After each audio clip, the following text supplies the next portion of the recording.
Hello, everybody. I think we're live. It says so in the top corner. So I will simply say good afternoon to West Coast. Good evening, Walter, on the East Coast with me. And yeah, we are off to a start here. Um, we are pretty close to a name, so that more on that later. But we are either between two chargers, and now we have three chargers here, so that's probably out of date. But or coast to coast EVs, that one still applies very readily here. So we're going to be talking about that a bit later. But how are you both? Doing well?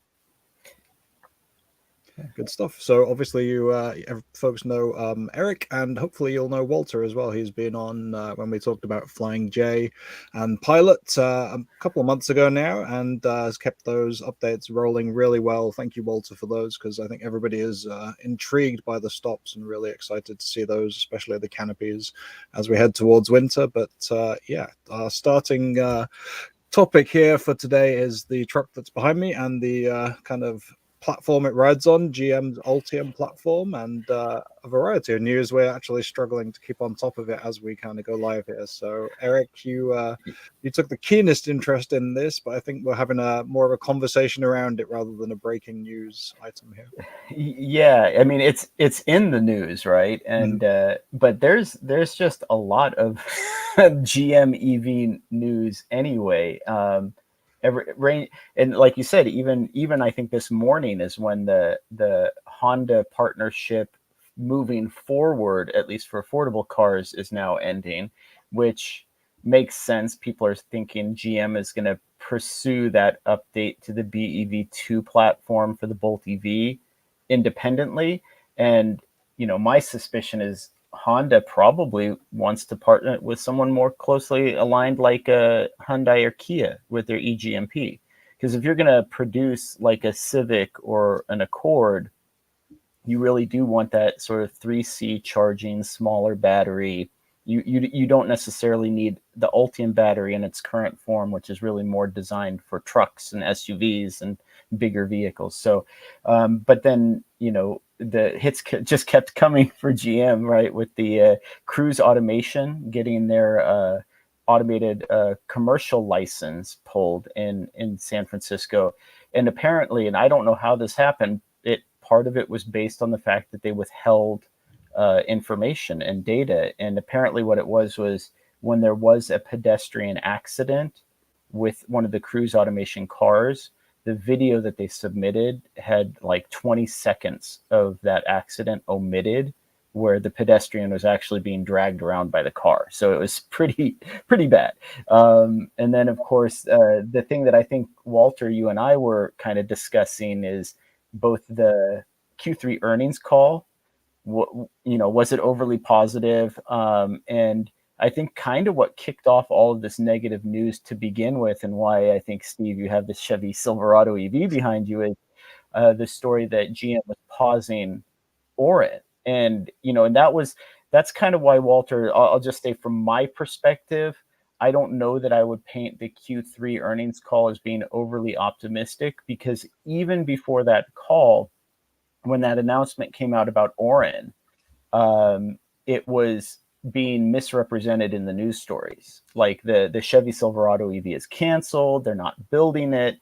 And the thing that I think needs to be emphasized is Orin was the secondary plant. It was the extension, it was the add-on, right? It was the bonus. And so when they said Orin was being delayed, it made perfect sense to me, because they're nowhere near meeting the capacity of Factory Zero, which is about 270,000 vehicles a year.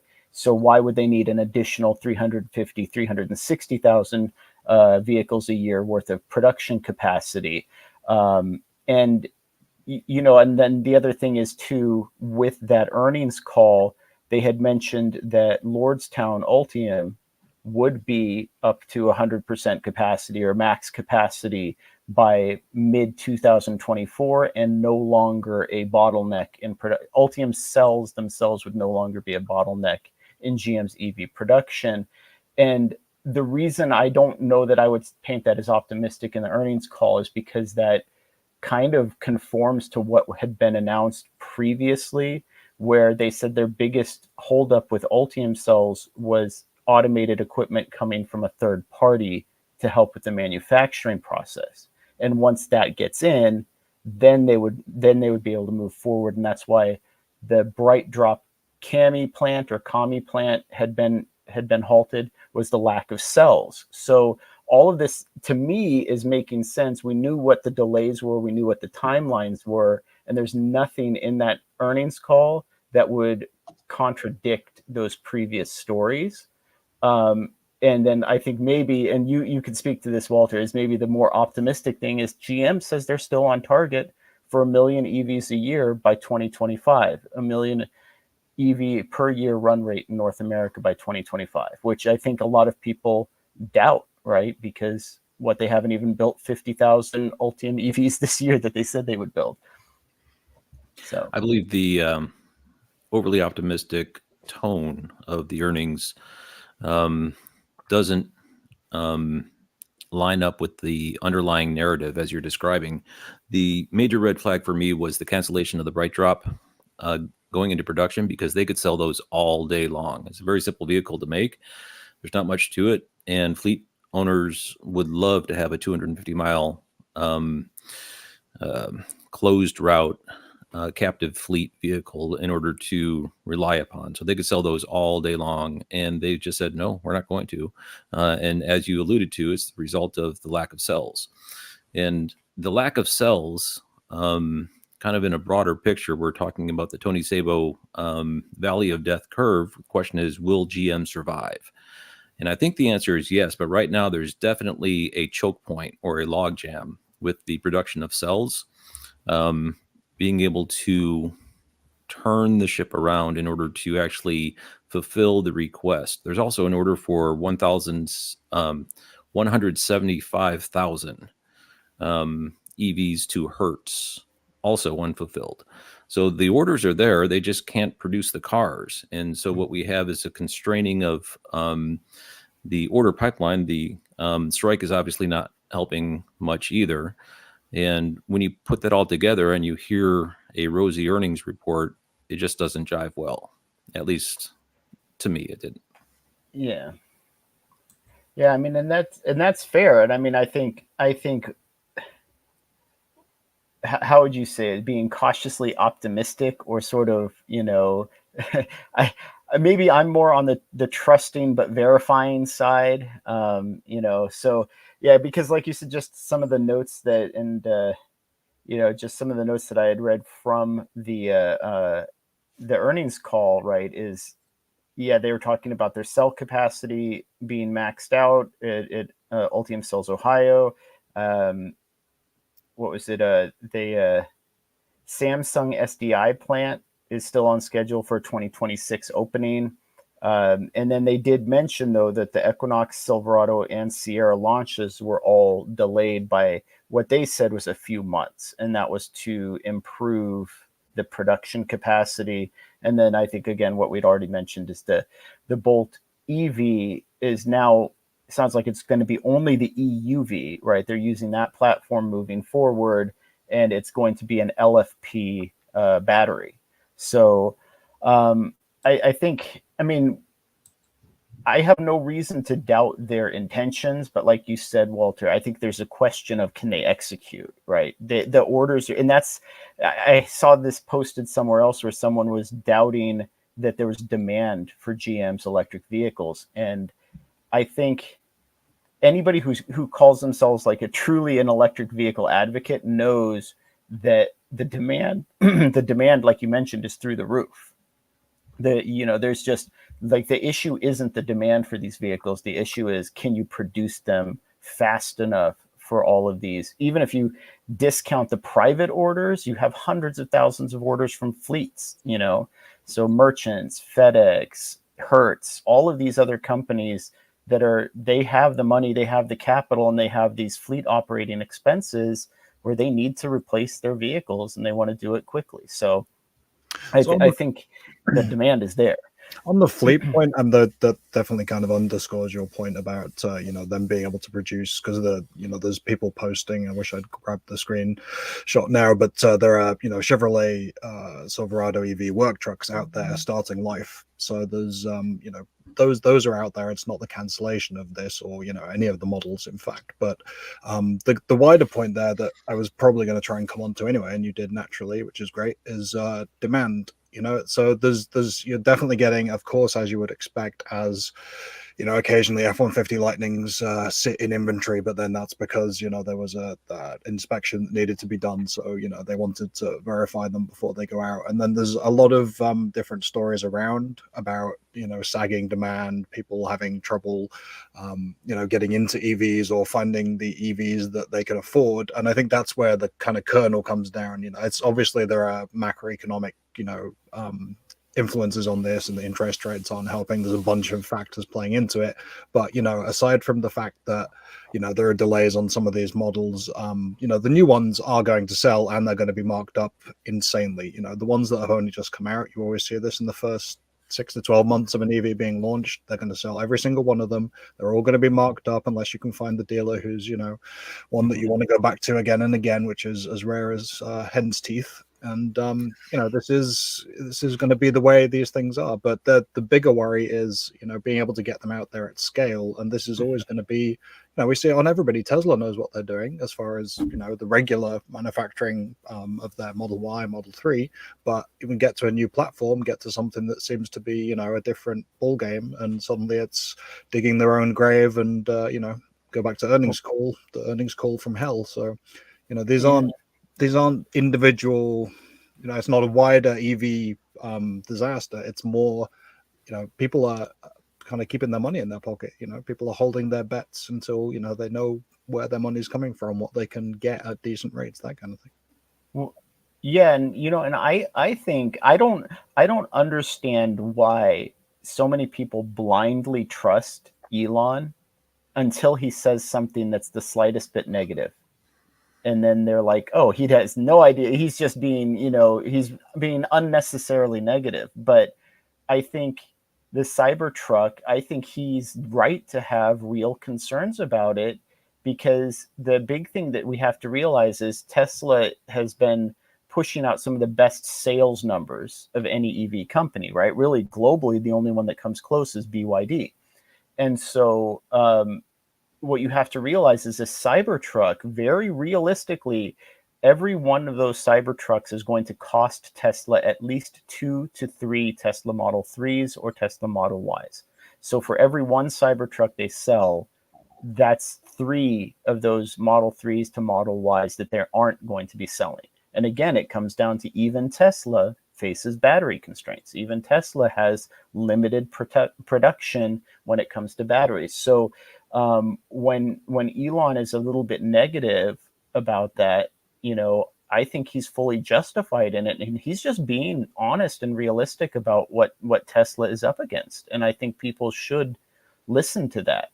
But you brought up a really good point, Steve, where the demand might be there, but then there's also the capacity, right, to be actually able to buy these vehicles. And we're in a really weird place with the economy. We're in a really weird place with a lot of people with, like someone mentioned, interest rates, 8 to 9% automotive interest rates.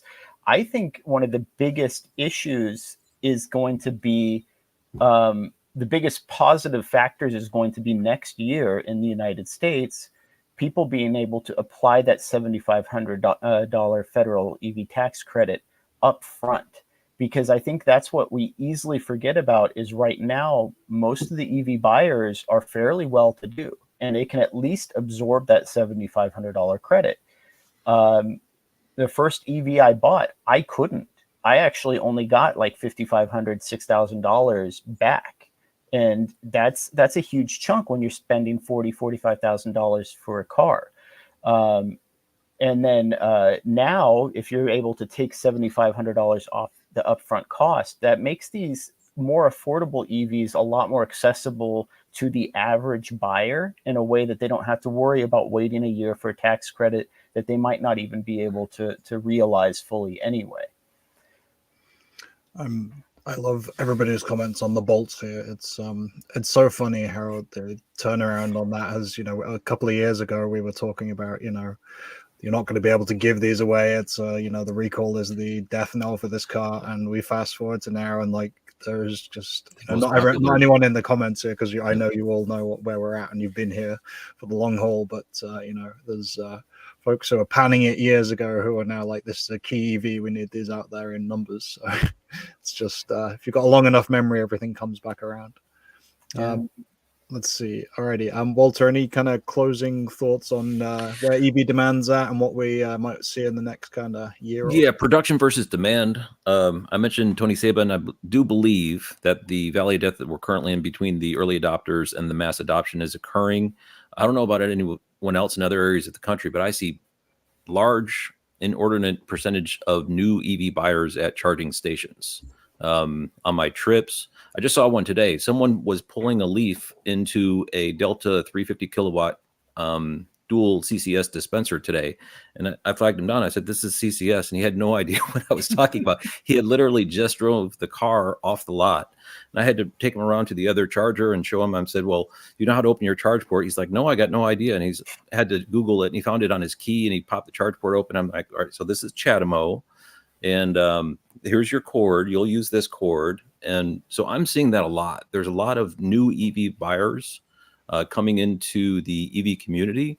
And I think this switch where there's going to be a mass adoption, just as has been predicted for more than a decade, is actually occurring. And I think the people who are providing infrastructure recognize that all we're in right now is this little valley of transition. And they're not slowing down implementation. All I see everywhere I look is lots of cash getting put into build outs of infrastructure.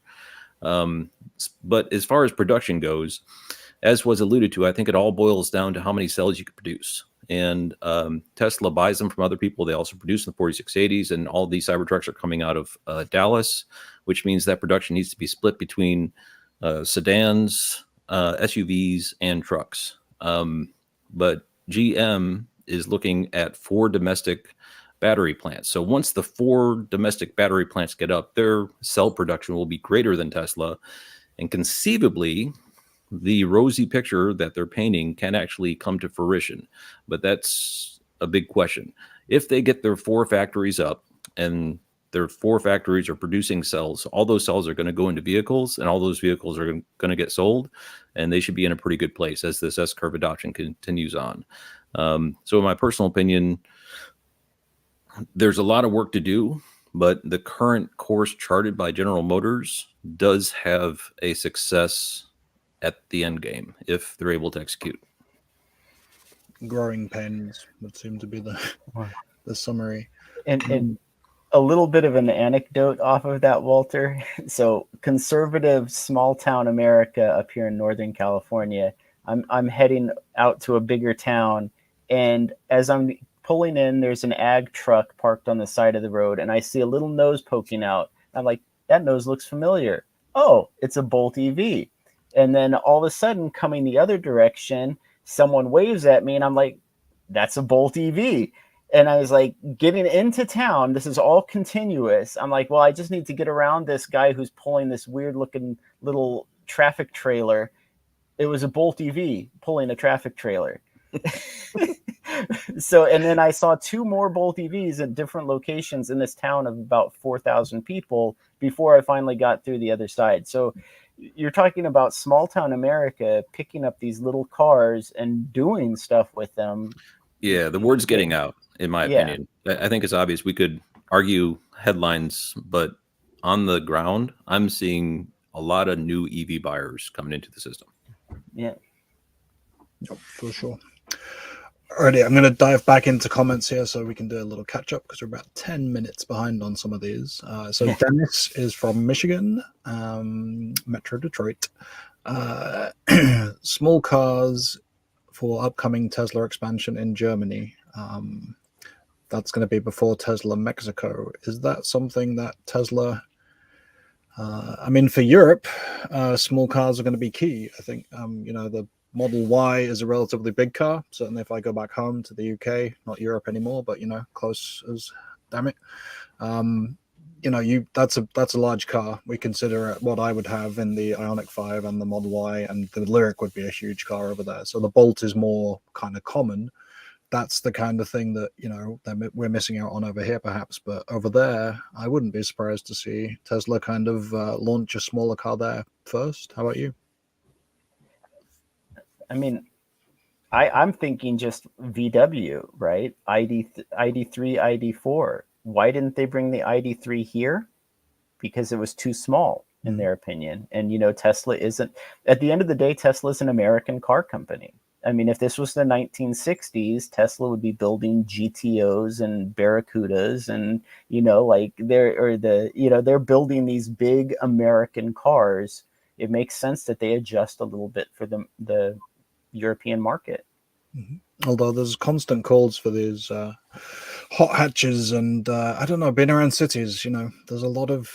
It feels like there could be a decent amount of demand. The efficiency as well. We've always lauded the Bolt EV, and people are lauding it now, as we've said. As the affordable EV, but it's also an efficient EV. It's light, it's maneuverable. I miss it quite often in the city when I'm trying to park our relatively boat-like Ioniq 5 on the tight streets of Cambridge and Boston. So I don't know. I feel like there is always a market. It gets short shrift, but there's plenty of people saying that they would like something along the lines of an ID3. The Bolt is there already, but obviously almost got canned were it not for, a bit of a consumer outcry. So I don't know, I'd like to see some of those models come over here personally. Yeah.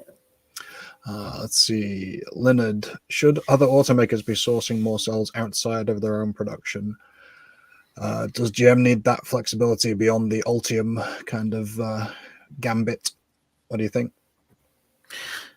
So back to the narrative, I think GM saw an existential threat from Tesla as other automakers, and they developed a response plan, which includes the provisions of the Inflation Reduction Act for domestically produced batteries. And their whole plan is basically hinged on the advantage to domestically produced battery production and being in control of that. And when you look at the way that they could get a advantage, that seems to make the most sense. You create government federal law that will entice people to buy vehicles with domestically produced batteries, and then you're one of the only companies that can do it. So I think there was a purposeful strategy for domestically produced. Whether that's advantageous or not, I can't really say. I'm not a macroeconomist. But I think that's a result of GM's strategy to respond to Tesla's threat. Yeah, and I do think that that's one area where I still don't necessarily agree with Tesla currently that cylindrical cells are the end all be all battery. I think, or at least I shouldn't say Tesla as a company, because they do seem to be branching out from that. But I see a lot of Tesla enthusiasts, I'll call them, who are saying basically if it doesn't run on cylindrical cells, it's trash, right? And it's just not as good. It's not as capable. But the one good thing that you'd mentioned before, Walter, about those cylindrical cells is everybody builds those formats, right? 18650 especially was easy because I have like 18 different items in my home that run on 18650 batteries, right? So that production capacity is global, and it's wherever you need to outsource it from. So having a sort of boutique battery format, cell format like the Ultium cell, I think does put GM at a slight disadvantage, or any of these pouch cell manufacturers. And this is what I had to emphasize over and over and over again, is that the Bolt EV was constrained in its production capacity because of the batteries. And when it was released, it was taking something like 20% of LG's global battery capacity, production capacity. So you're taking 20% of a global battery producer's production capacity for one vehicle. That's just not something that's going to be scalable, or, so if you can get a universal format that you can draw from multiple manufacturers at any point in time, then that gives you a lot more flexibility to scale production, where some of these early EVs, they're limited by what you have on hand or what you can build internally. For sure. That is definitely a concern. I think they were told that the form factor affords them a tighter density because you don't have this cylindrical geometry associated with the battery pack and the spaces in between. So you could line them up a little bit closer. And their job was really to create battery packs for multiple different platforms. And so someone told them that that was the case. And I believe that to be so. Without the cylindrical shape, you have a little bit more economy of space inside your battery pack. So again, they were looking for advantages, and probably that's why they went with the pouches. I wasn't in the back room while they were making the decision, but if I had to speculate, that was the reason. The energy density, as I understand from listening to Marino and Associates, is not really significantly different between cylindrical or the 4680 or the pouches. There's not a lot of difference there. So it's really form factor and economy of space. So I could actually argue that although it's a anomalous form factor, it might have a little bit of an advantage that way. So I don't know why we're talking about the past of batteries when the future of batteries is just months away. Toyota is on the brink of mainstream EVs with solid state batteries. So should everyone else just pack up and go home? Why are we even driving these ridiculous? Yeah. All of those dozens and dozens of other solid state battery manufacturers should just quit now. Yeah. Just quite heavy. Are we going to end up with egg on our faces at some point here? Is Toyota going to have this kind of, halo release that just gets out there? And I do, that more and more we see some of these solid state technologies moving from, the lab to not quite production, but certainly closer to something that is stable and, could be used in a production model. But I think we've talked about it, we've touched about it on the past, but we have a little more time today. So if we want to go into it, we can look at, where Toyota's at right now, the sheer scale that they have, because no one's denying that they know how to produce an efficient vehicle. They know how to produce a, popular, reliable, well-maintained vehicle. If they connect the dots here on solid state, are we looking at the future of EVs, or is this just more pie in the sky so that they can kick the can down the road for another few years? I think I think it's definitely there's has to be some level of fossil fuel industry influence in Toyota. And I realize that, I'm probably spoiling a video that I want to do. But this shocking statistic that 32% of all gasoline consumed in the United States is consumed by just 10% of the private drivers. So if you have 10% of the drivers consuming 1/3 of the finished gasoline in this country, that's a third of the fossil fuel companies' profits, right? And the only way that would actually change is if the 10% of those drivers switched from gasoline to fully electric, right? So if you get a Prius Prime and you're driving 200 miles a day, who cares? 180 miles of that, or 170 miles or 60 miles of that is all on gasoline. You're still a high gasoline consumer. Nothing's really changed with that model. And so I feel like Toyota may be catering to that. And they keep kicking the can down the road saying, hey, you high mileage drivers, don't worry, we'll get you covered one of these days. And I also have to doubt their numbers, right? Because range is not battery capacity. And so you can say you have a 600, 700, 800 mile range EV. How big is the battery? That's what really matters, because we know that those range numbers can be fudged. We know that, while Toyota does build truly efficient cars, are they using like the NEDC standard, right? Are they using some overly optimistic range standard. And when you get your hands on it, instead of it being a 520 mile Lucid, it's a 430 mile when you're going freeway speeds through California.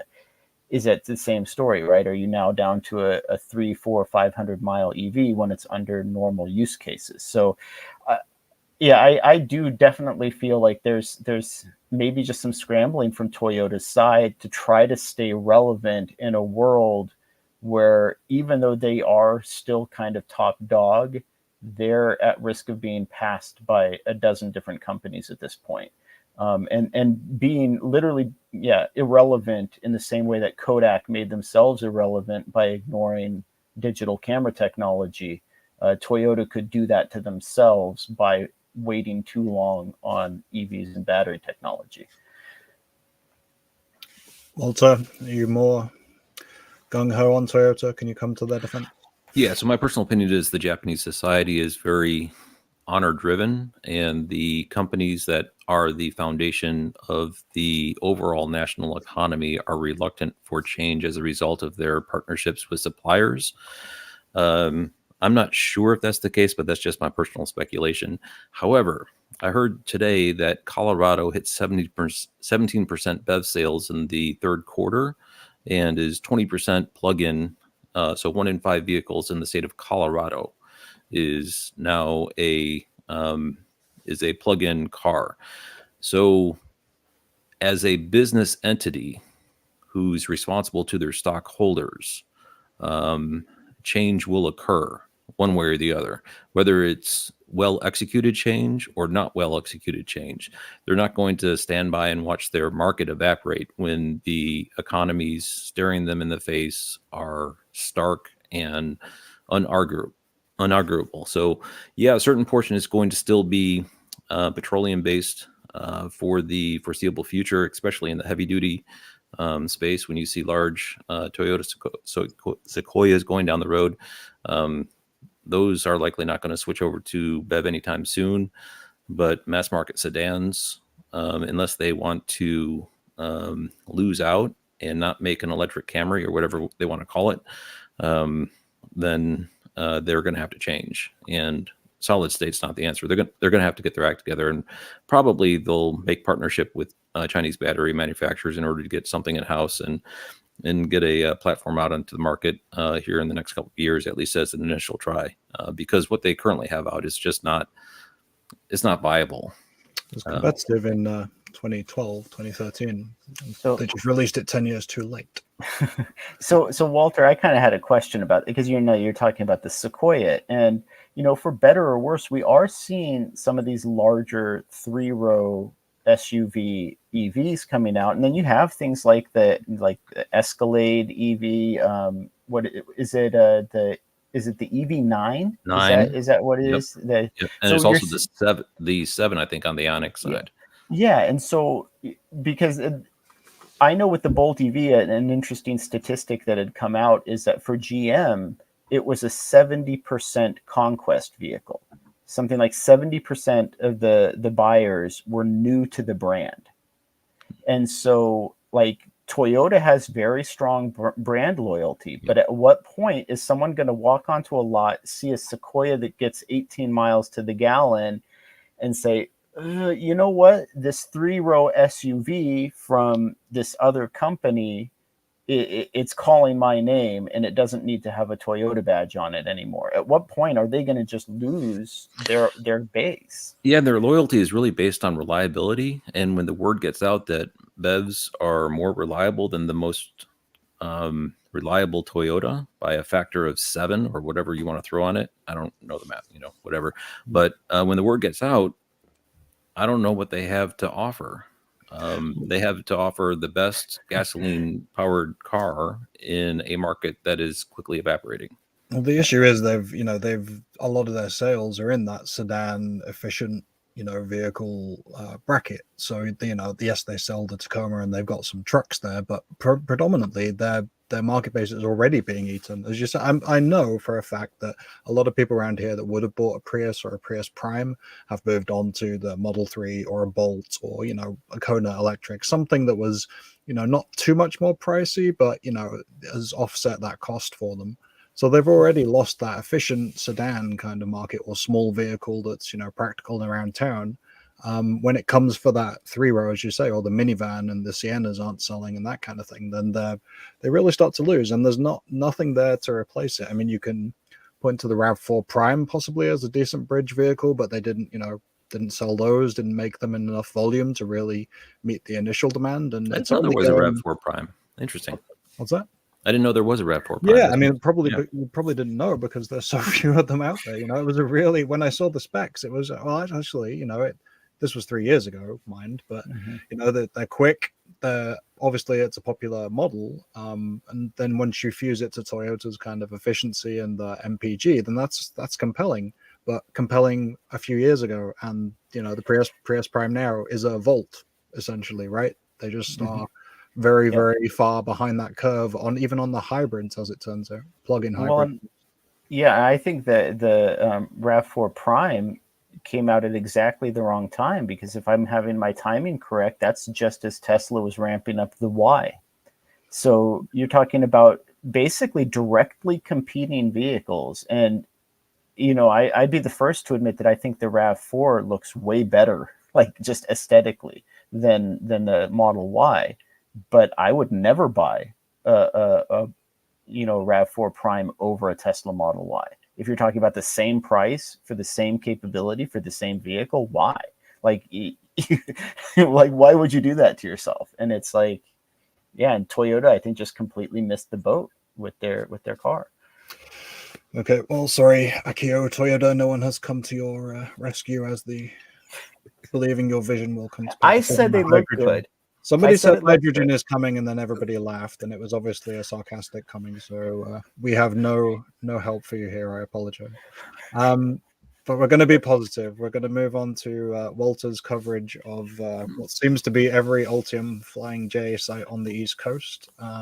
And thank you for keeping those coming, because I won't be able to get to one now, as we were talking about before. I won't see one until Christmas probably, so that'll be my present. But Walter, let's talk a little bit about what you've seen, how impressed you are, or any kind of limitations that you've seen on some of these sites, and on your travels, what you're liking about them. Certainly, and it's a very fluid situation, as I'm starting to discover. And the Pilot Flying J initiative is not alone. What I'm seeing as part of what I do in order to track Pilot Flying J is I do sweeps of Plugshare. And in doing so, there's other parties out there doing similar types of initiatives, not quite at the same scale. And with the partnership of General Motors and EVgo, Pilot definitely has a leg up on the competition in this environment. But there's many out there that are doing expansions. Shell is doing major expansions throughout the state of Texas, kind of localized, but still there's I'd say close to half. I don't know if I'd say 500 million, but pretty close. There's dozens and dozens of stations going in Texas through Shell. Circle K is really aggressive with their rollout right now. They are going gangbusters. If you look at the orange pins with wrench icons and Plugshare, a good portion of those are Circle K.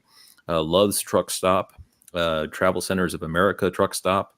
So the list goes on. 7-Eleven. These are all active, under construction locations that are in progress. However, excuse the pun, but the Cadillac of EV charging locations, in my opinion, right now, are the Pilot Flying J, which really surprised me, because when I was first looking at this initiative, I didn't really know what to expect. And all of a sudden, they opened 8 locations all on the same day. And it was like, holy smokes, where did all these come from? And they're not just chargers. They're chargers, and they have windshield squeegees and like real garbage cans that are not like maintained by a club, but are maintained by staff that come by and empty them every few hours. And canopies, like real gas station canopies. It's like walking into an alternate universe when you go to these places. And there's restrooms that are clean, and you can get yourself a slice of pizza. Just really everything you could possibly want in a charging station. Is really, really nice. The only limit I see right now is they are not putting in enough of them. They're putting in 2 dual handle Delta chargers with 4. I think one of the ways they're going to curtail excessive demand is they've got the price pretty damn high on these chargers. It's higher than Electrify America and native EVgo stations by about a nickel per kilowatt hour. Some places a little bit higher. So where does that land? Is that 50, 60 kilowatt? I beg your pardon? Where does that actually land in terms of price? Is that 50, 60 cents? About 55 cents per kilowatt hour is what I'm seeing. Okay. Yeah. So in these parts, normally you'd expect to see 48, 49 cents at an EA station, and it's about 55. At some locations, it's priced per minute. So you can't really equate it, but 84 cents per minute at one place, 94 cents per minute at another place. And when you kind of even that out, it's still somewhere around high 40s, something like that.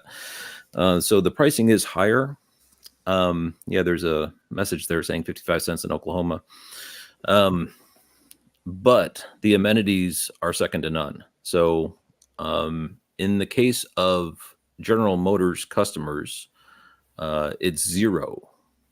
So you could drive coast to coast once the things get built out and not pay a penny.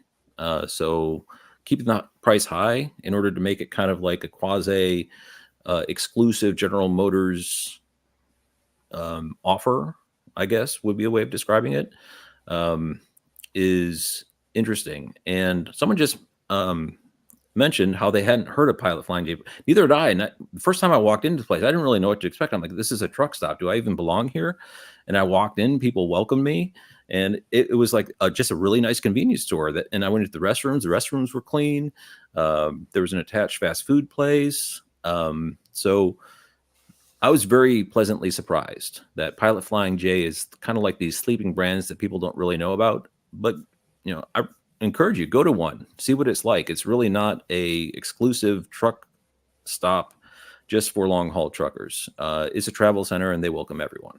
Yeah, you sat in one of the massage chairs, I think. In your It was really nice. It started to do the whole thing on the back. Now we're talking. My wife is on board at this point. Yeah, I'm kind of curious now where Jay Donaldson, which site that is. Yeah, because, you know, like Walter was saying, he's kind of trying to keep track of where all of them are. And yeah, I also, to your earlier point, Walter, I noticed your Circle K video go up. I haven't had a chance to check that one out yet, but I'm looking forward to seeing your take on the Circle K sites too, because I haven't had a chance to use them. And then the other thing, and I didn't comment on your video, but I was laughing to myself when you were showing how you peruse Plugshare, because I kind of do the exact same thing myself. Is I just mess around with the filter settings, just cruise around the map. Ooh, what popped up here? What's coming soon? Right? Just mess with the filters in Plugshare, and especially now that they have the power filter, you can see all sorts of interesting sites coming up that, you know, even for the people who are like, I will never use less than 150 kilowatt charger or whatever, you can filter by that. And you'd be surprised with what you're seeing now just popping up around the country. So yeah, there's a lot to hope for. I think it's notable though. I mean, if it was just the one network here, or this one provider getting them in, then, you know, I'd still be happy. But it is notable that, you know, things are popping up that are not, you know, for the same Plugshare surfing. All of us do it, I'm sure, because we're all in that category of geek, you know, way down, too far down the rabbit hole at that point. Yeah, if you're on this stream. Yeah. You all know what we're talking about, don't you? But yeah, it is. There are more than I can keep track of. It's Metro Boston, which you may not, you know, you may think would be a hotbed of DC fast charging. Really isn't. There's not a lot, certainly nothing downtown, and, you know, around the greater Boston area, I usually know when things are popping up. There's a couple that I'm going to this week that I had no idea were there, you know, absolutely no idea. And there's some interesting kit as well. It's not just, you know, it's not a Flying J necessarily. It's not a Circle K. It's just interesting sites that are popping up. So there seems to be, whether it's the incentivization of the money going in and the need to prove that you can get sites turned around, whether it's the realization that this isn't going to be Electrify America and EVgo the only game in town now. There's a fire under people, it feels like, and these things are starting to accelerate from the, you know, you'll have seen it on Plugshare as well, when people, you know, post, you know, coming soon, and then a year later this isn't soon. Yeah, I think two things are kind of making a witch's brew here. One, people who are making money in gas stations and convenience stores see the writing on the wall and they're nervous. Two, there's free money and a land grab from the federal government. So you get nervous people and free money from the federal government. Everyone's like, yes, please. Yeah. And so I think that's what's going on. And the explosion, as you say, I see just about every day is near impossible to keep up with it all. As Eric mentioned, the video I did on Circle K, they installed a DC fast charger location from nothing to operational in 2 months. Mm-hmm. Those are some motivated employees right there. Yeah, I really wish I had have stopped when I did the one in Pine City in Minnesota on the way up. And the only reason I stopped at that junction was that there was a Electrify America there, which happily had some construction workers there. But across the road, if I'd have gone over, I would have loved to see whether there was anything in the ground at the time. But that Circle K or a Holiday Station Stores, which is one of their partners over there, turned around that site, from digging to installed and open in the time it took to get back and make the video. Whereas the one in Electrify America's section still hasn't been activated yet. Unless it's been activated now. If anyone goes on there and finds it, was a great video. Yeah, we'll throw a little party. But I thought that was an appropriate way to, I think your title was Circle K for the win, and you have to kind of, along with others that are turning these around very quickly, have to say, yeah. I mean, there's going to need to be some haste now. It's not something where you can open up a coming soon pin and say, right, well, in the next year or so that'll be active. No, people are going to find something across the road now. If you look at the free money clause, 50 miles apart, you're going to start bumping elbows. So you want to grab that land quick and get the Nevi cash. So I think people are positioning their chessboards by getting chargers in the ground. So I think that's what's going on. I don't know for sure. I mean, I'm not in the operations room of these organizations in order to understand their motivation, but it sure seems like everyone's getting the same idea at the same time. And Robert asks if you can expand on the GM offer for charging at Flying J. He drives a Bolt. Hadn't heard it. Yeah, gladly. So the initiative is to start off with 500 pilot Flying J locations in order to be built out. And if you look at slide number 11 on the earnings report for Q3 GM, it mentions that they'll do 25 of those this year, 250 next year. And basically what we're seeing is the build out occur. And these are locations on interstates for road trippers with 350 kilowatt Delta chargers that are back-ended by EVgo. Really nice. So recommend that you just go to the Pilot Flying J site. They've got a nice map there that they'll show you what their intentions are. And EVgo also has a nice map on their website. Their website actually has a more up-to-date map. And you can kind of look to see if the coming soon pins are near your locations and go check it out. It's really encouraging for people who were driving Nissan Leafs in 2014 versus what we have now, where we can sit down and eat a cheeseburger while our cars roast underneath a 350 kilowatt stream of electrons. Yeah, canopies will be fine. So two thoughts. One, maybe we should add into the running, Steve, for the name Plugshare Anonymous, or maybe Plugshare Surfers Anonymous, so like PSA or something like that. That's the support group we create for people after they watch the stream. Yeah, the first step is admitting that you have a problem, and then. Walter, I was going to mention something too, because you and I had a quick chat about this on one of your videos of the channel. Is you're just trying to track, right, this release of these Ultium chargers and see if we can kind of anticipate how many are coming online and why, because it seems really kind of hit and miss when these chargers are being released and opened and whatnot.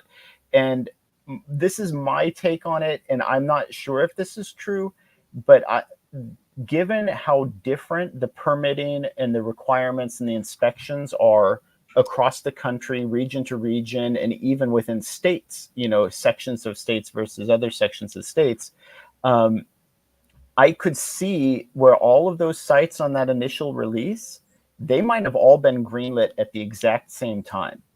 And so all of those chargers in California are likely to be the last to come online, because California so regulatory, gets in the way of so many businesses that the charging sites there literally take twice as long as anywhere else in the rest of the country to bring online. Whereas you have some of these other states that are a little bit more open and progressive about, letting businesses basically open up new hardware, that I would see something like Utah or Arizona or Texas or some of these states in the Midwest have these chargers just coming online very, very quickly after that initial proposal was put in. So it like that distribution of release might simply be a case of regional utility support, regional permitting, and just issues of that nature. So we'll see, It may be. There are quite a few on 75 I am seeing. So it's almost like Detroit, which is GM headquarters, down to Flying J is getting prioritized. It does seem that way because there's some in Toledo. There's some on in Kentucky on 75, and then there's a couple in Tennessee right on 75. So someone somewhere has a family member that they wanted to get to an electric car or something. I don't know. I was thinking I'm seeing the GM executive team caravanning down in It could be Hummer EVs.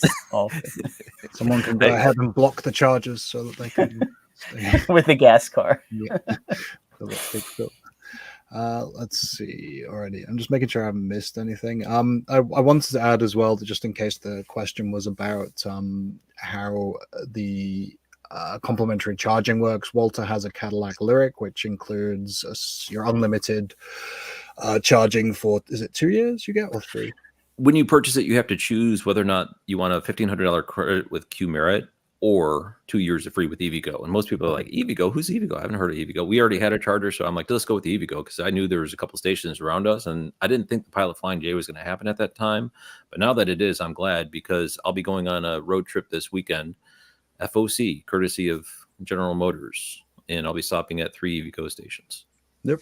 And that's and this is a question I actually had because we have the free charging with Electrify America, and there's a lot of sites in New York that we cross a lot with Evolve New York, and they're on a different pricing. They're the Evolve New York team's pricing there, and I'd been uncertain if we would get that, because also the Flying J pilot sites are part of the EVgo Extend, right? So they're partner sites technically, but it seems like nobody's, either they haven't spent the time figuring out how to separate out those two populations, or they're just, well, you can have it for free. And Electrify America deals still hold true on the Arizona and New York sites that are managed separately, and it sounds like that'll be the case for certainly the Lyriq, but also I would bet things like the Nissan Ariya, a bunch of the EVgo kind of free partners, and GM is pretty much in bed with EVgo at this point as far as those deals go. So I don't think it's there with the Bolt, right, Eric? There's no new deals. Especially not anything for the older existing Bolt EVs, and I don't know of anything for the new ones. Though maybe with that $1,400 battery not replacement credit, you get free EVgo charging. Let's not touch that one. But to go back to that, but it's another hit against GM. Yeah, but then I think the Ariya actually with Nissan had an initial, if you reserved it, there's like a $500 EVgo credit. And to your point, Walter, I think a lot of people looked at that and like, what is this, right? Like $500 on EVgo, that. I don't know anything about them, and it's now you do. So that $500 credit, I would have taken that in a second. But I was going to say too, Steve, we were going to mention while we're talking about this new 350 kilowatt infrastructure that's going in, right? And so we see a lot from EVgo, ChargePoint. Those are probably the two biggest, but there's also another big name that just opened a 350 kilowatt charger. Yeah, version 3.5. Oh, wow. Did you have that prepared already? Yeah, that was the one thing that I actually prepared today. Sweet. If anyone wants any video in this one, I apologize. I did not put any together, but this is the one that I did create a banner for. And it's not really version 4, is it? I mean, it's a nice tall cabinet. I'll say that for it. But what else? This is the one in Sparks, right? Mm-hmm. So Yeah, I'm light on the details with it, but what I do know is it's not listed as a Magic Dock location. Yep. So some people were saying it has Magic Dock, that it has the adapters built into it. But if it is, it's not listed as a charger that's available for non-Tesla owners at this point. So that one could be true V4. a few hours away from me, I don't think I can plug in and use them. So, yeah. But if we're, I mean, a lot of them have been, right? The ones that they've gone up in Oregon, I think it was, Wilsonville, that was a Magic Dock site from straight out. But maybe if the one in Sparks in Nevada isn't, then that's indication that could be the first true V4 here, possibly. Maybe, but Leonard is saying that they don't do 800 volt. My understanding is V4 is supposed to be 800 volts. So, or is this about the 3.5 instead of version 4? Yeah, I think that's probably speaking to because the Sparks one hasn't got a whole lot of coverage yet, other than the fact that it's it's open and charging. So I think there's still that kind of, I mean, this speaks to the Tesla doesn't communicate, right? So you don't know. They'll tell you when they do have something more powerful out, but until then, not so much. Well, and that's the problem. Even if they have that CCS adapter, if they're not on the open to non-Teslas, there's no way to validate right now if they are 800 volt. So unless someone catches a Cybertruck and the Cybertruck happens to be 800 volt, then we would see it. So yeah, I haven't heard anyone getting up to that level yet, and there's nothing that we would know about. So it would solve a problem potentially for EGMP cars, but I don't think that's anytime soon.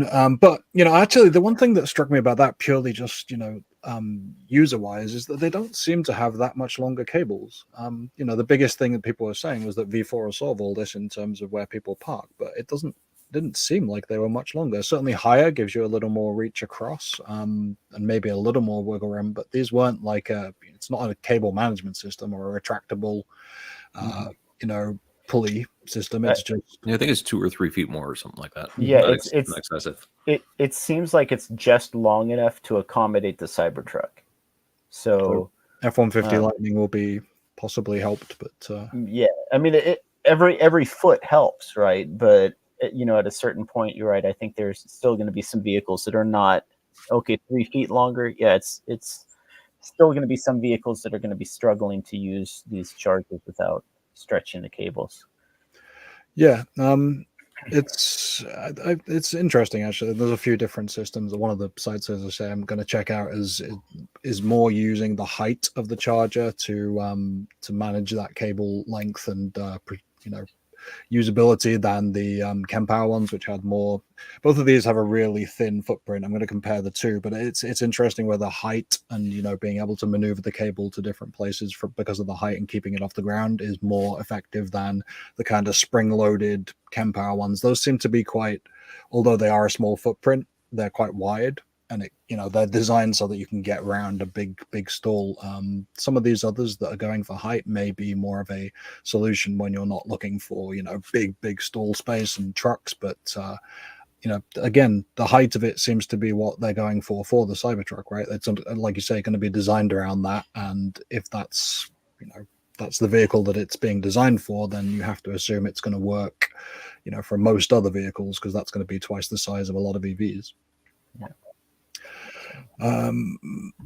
Yeah, this was an interesting one. Someone put this on one of the Magic Dock videos, I think. But where you put the pedestal itself is as important as in relation to the stall can be as important as being able to have a long cable that'll go anywhere around it, which I think is true. It's hard to, again, you're trying to second guess for every single EV out there, and there's always going to be one that bucks the trend, but it's how you design that given site for the type of vehicles that are coming in. Because again, some sites are going to need that pull through big stall space. These Flying J ones that we're talking about will need that kind of flexibility and ability to just go straight in, straight out. Other places you're not going to have that luxury. A lot of these, anywhere in these Boston kind of suburban areas that are, malls or retail areas. They don't have that space. They're not going to give up, huge, vast amounts of the parking for pull through spaces, or,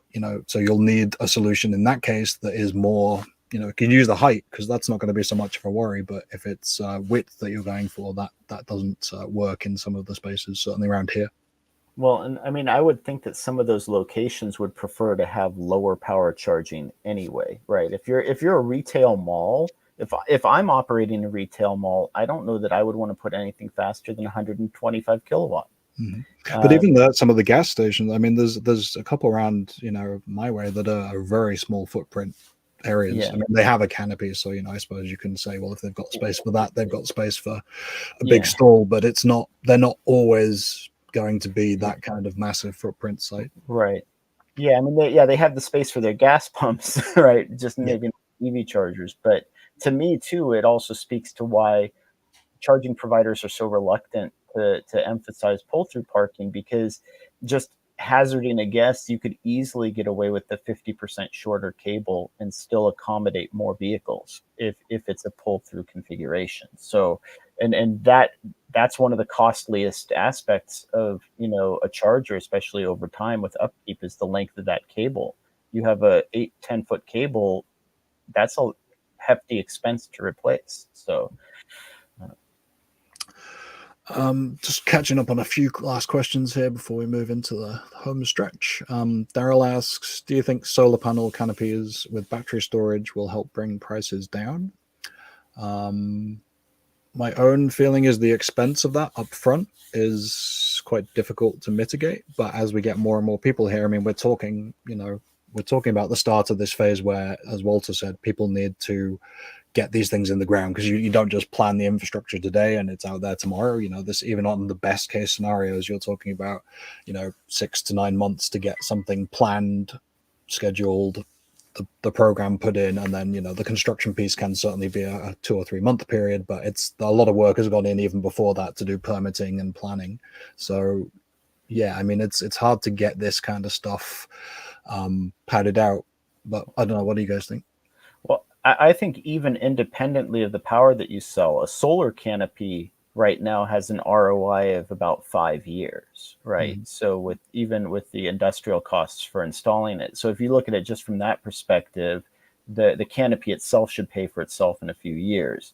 Now, if you're offsetting demand fees, and that's where that battery backup system comes in, you're talking about an ROI of less than a year sometimes. But to your point, though, Steve, as these sites get more, the busier a charging site gets, the less batteries are necessary to offset demand fees, because the demand fees are what they are, but they really only hit the charging providers who are hitting those peak rates for a short period of time, but not really selling that much power overall. So the batteries it's going to be in my opinion, site dependent for the batteries, but the solar canopies just seem a no-brainer to me. Mm. How about you, Walter? Have you seen any? I mean, that's a more difficult thing to gauge sometimes when you go to these places, but I mean, that with the size of these pilot Flying J places, it seems like that would be a nice addition to have, to, even if it's just to send the power to the facility itself. They must have decent sized electricity bills, and maybe this can be something that starts to get factored into new builds, especially with new canopies going up. The the bank is open for them. They're spending tons of money on the builds of these locations. And I don't really understand how they're not hit with nasty demand charges. Some of these bills that I've heard are astronomical, and they're going to be hit with those. As far as offsetting, as was mentioned, batteries is an option. There's a novel idea for an Israeli company called Zeus, which put in a kinetic power booster here in South Carolina, not too far from my house, where the energy is actually stored on flywheels that rotate at 17,000 RPM. They get spun up and then they hold that RPM. And instead of a battery, what happens is when you need the electricity, they start spinning down, and that releases the energy back to the charger. And it's apparently more durable than batteries, because when you're constantly charging up batteries and depleting them, you burn through them pretty quick. But with the kinetic booster, the service life is 10 years. So it's a very novel idea. Don't know if it will catch on, but it seemed to make sense. Store your energy in kinetic, and when it becomes time for the demand charges, release them out of the flywheels. So. Yeah, I love some of the technology that's going on there. It's, you can look again, some of it gets into the area of solid state batteries, and it's stuff that is working great in the labs or the technology colleges, but doesn't get out beyond to practical use. But some of this stuff is really impressive, and as soon as we start deploying it at scale, once it starts to go commercial, there's a really exciting potential for people to generate this stuff on site or microgrids, or as Dennis says, adjacent solar. The local production aspect of this is pretty exciting. even water steam power energy storage. People forget just how much energy can be stored in water vapor. So and then of course steam turbines can be 95% efficient at recouping that. So but the adjacent solar panels, I think I have mixed feelings about that, but basically put the panels where they make the most sense. And I would much rather put them on buildings or over parking lots where that space is already being occupied.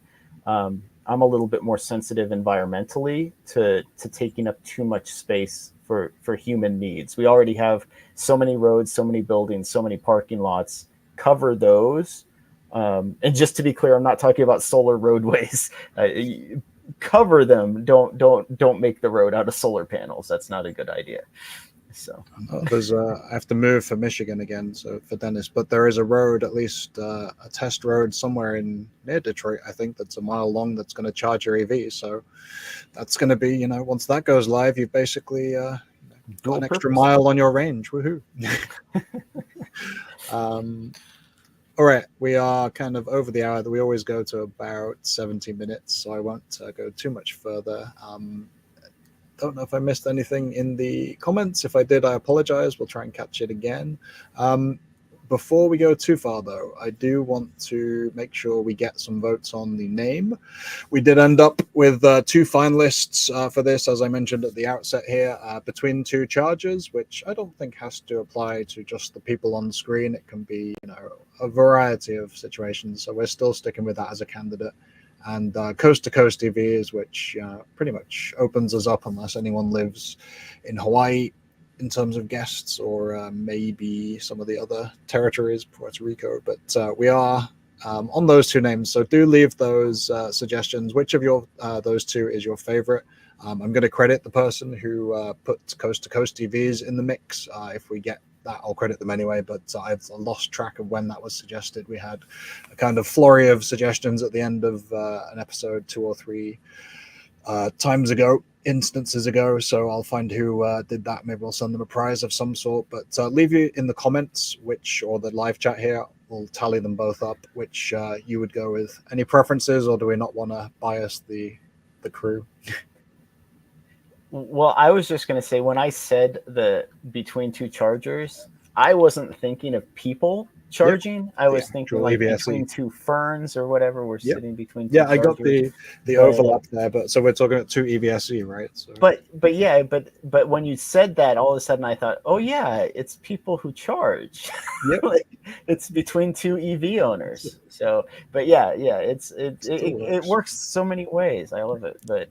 I think I would go with Coast to Coast myself, just because I do think that's a little bit more normal. We just need to get some folks in the middle of the country, because then we'll be truly coast to coast. We had Darren, who was from Chicago, so we got that. We've definitely got myself and Walter representing the East Coast. We have probably half of our guests that we would line up would be on the West Coast, right? Because there's a bunch of folks we'd like to talk to in the world of charging. Who, between the few of us, we may be able to connect with in the next few weeks here. We could have some fun surprises for you, but we've got stuff in the works. I haven't kept the live chat up here, so I'll tally all this stuff up after we finish here. Oh, it was Dennis. Great. Thank you very much. I lost in the flurry. Awesome. Mm-hmm. Well, that's an easier thing to do, because I can probably meet you somewhere after I go to Ohio and give you a prize. But maybe a mini Delta 350 kilowatt charger. Easy, Tiger. my funding runs out. I was thinking about whatever I've got lying around in the garage, but at least a drink of some sort. All right, so we will tally those up, and by the time we come to you next in 2 weeks' time, we will have a name.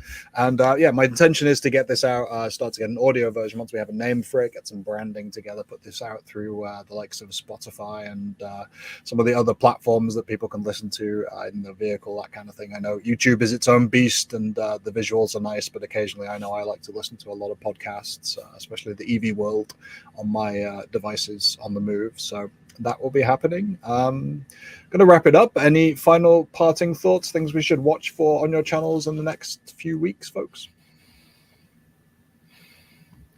I'll let Walter go. He's the guest. Yeah, so I've got a trip into the Daniel Boone National Forest coming up this weekend that I'll do a video for, that is going to be highlighting EVgo charging, both native EVgo charging and Pilot Flying J charging. So that's coming up here probably next week. And your area is a hotbed of activity in terms of charging, so definitely let me put it up here. Well, it's in the description actually, so you can go and check out Walter's channel via the description. I'll put it in the comments when this video is live, and make sure you subscribe, get those notification bells set up so that you'll see what Walter's working on any given week, because there's several videos coming out. Eric, what are you up to? Yeah, I'm just I'm behind in any sort of publishing or editing. It's hard here right now, so those personal issues are coming up. But I am getting some work done on the Ranger behind me, so hopefully I can at least maybe do an update video on that pretty soon. I actually hooked up the 12-volt battery. The traction battery is not in it. Everything lit up.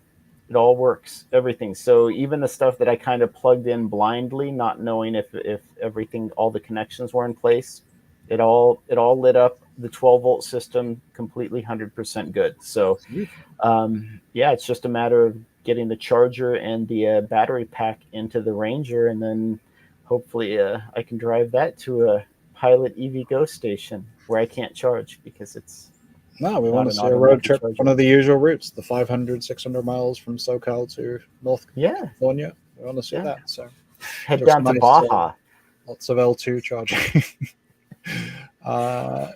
Good stuff. Well, thank you for making time for us. Always appreciate that. And this is one way we can get your insights. So we really appreciate your hour, 70 minutes as we hit this every fortnight.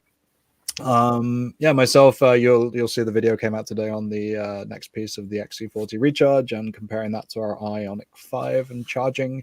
There'll be a full comparison with the Ioniq 5 this weekend, and beyond that, next week I'm going to be in Albany at the opening of an Evolve New York site up there, so that's super exciting. Going to get an kind of update video from out of that, talk to some of the people there and see if I can coax out some details that we don't already know. But Evolve New York's been crucial for me to get around the state and go up to the Adirondacks and do these trips. So really happy that they're celebrating and able to kind of highlight that as a great kind of one that already bucked the trend, really, got ahead of EV installations or charging installations, and kind of covered the state in areas that nobody else would have done.